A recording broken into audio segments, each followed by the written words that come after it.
Bonjour et bienvenue dans ce nouveau numéro de Attention. Aujourd'hui, j'aimerais discuter avec toi de la vulgarité.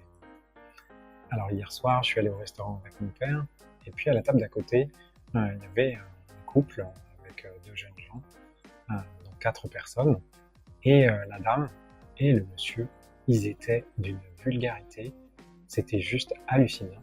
C'était vraiment surprenant que dans un espace public, dans un lieu où les gens sont assis, sont facilement identifiables, des gens puissent être aussi vulgaires.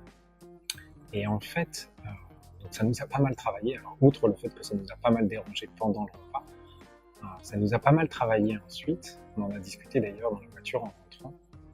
Et quand je me suis retrouvé seul le soir, je me suis demandé pourquoi ça m'avait autant dérangé. Et j'ai une de mes amies qui dit souvent que finalement, quand il y a quelque chose qui nous déplaît à l'extérieur, c'est que finalement, ça nous déplaît à l'intérieur.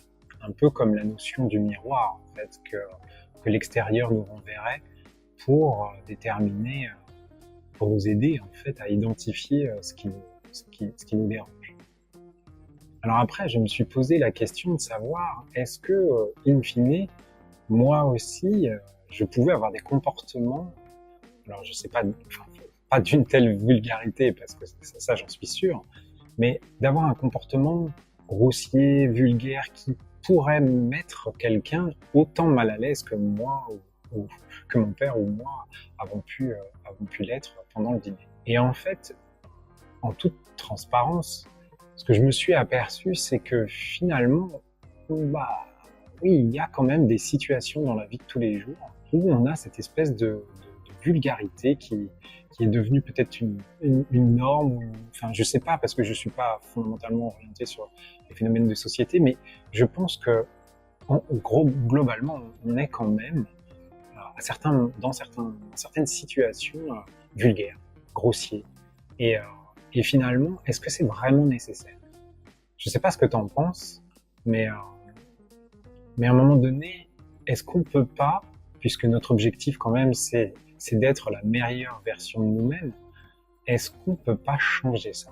Et en fait, en réfléchissant là-dessus, ça m'a rappelé une histoire que m'avait racontée mon épouse, puisque elle fait de la traduction français-japonais, japonais-français.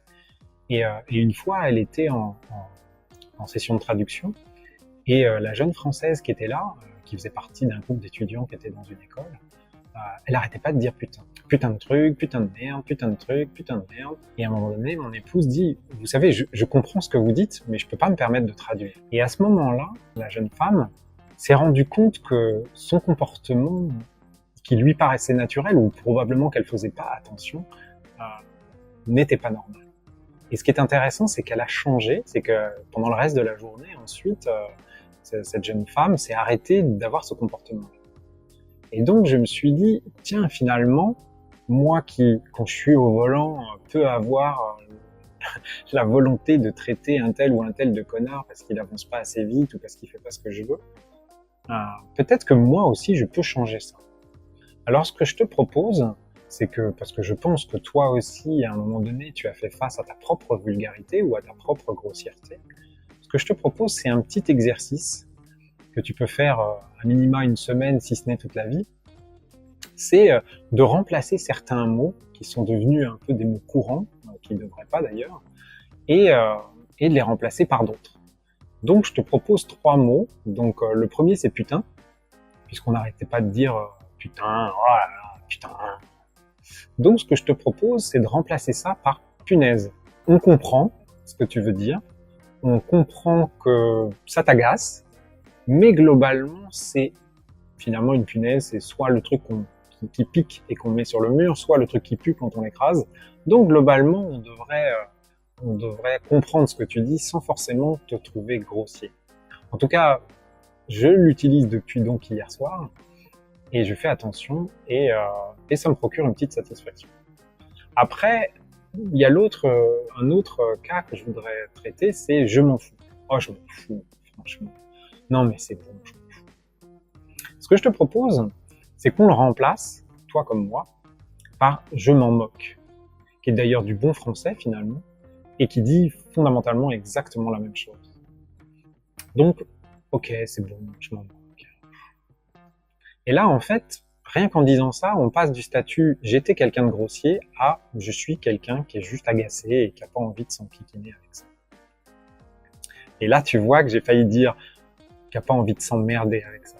Donc ça sera le 4e. Donc on va faire le 4e tout de suite.